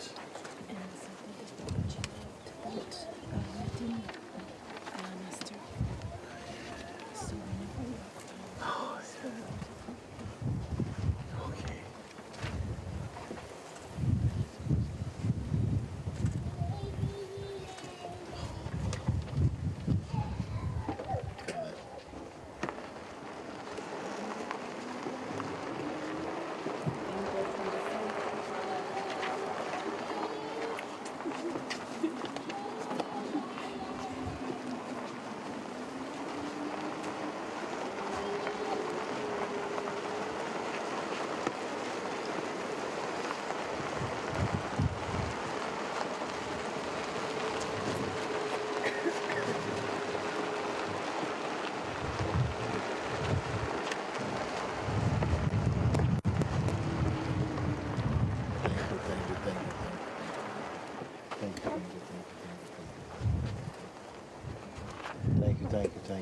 Thank you.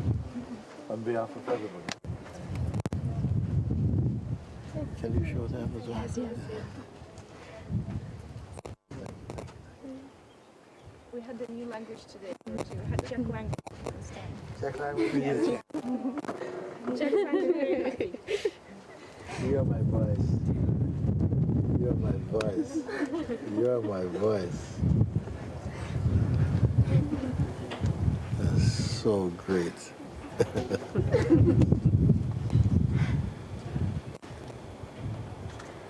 Wonderful. Love you, love you, love you, love you, love you.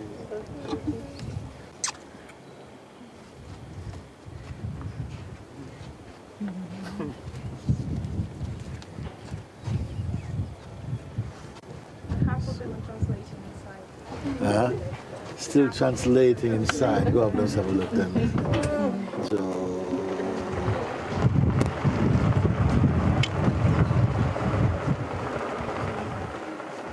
love you, love you, love you.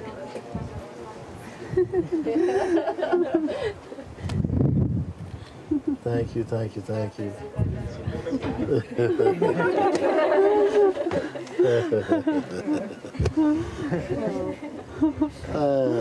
What else can I say though? Something difficult.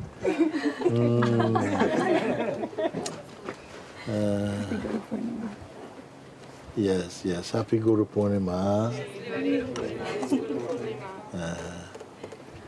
And you're all the most beautiful.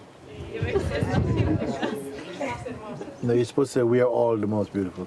You're all the most beautiful.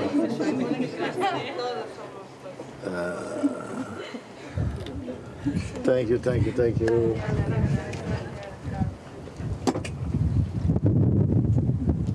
See you soon. Love you, love you, love you, love you, love you, love you, love you. Thank you. Thank you, thank you, thank you.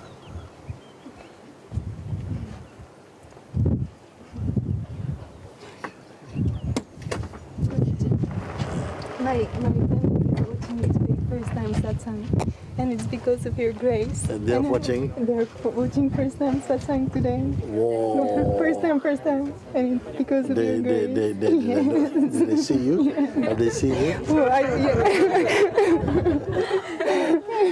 but they heard you. Thank you.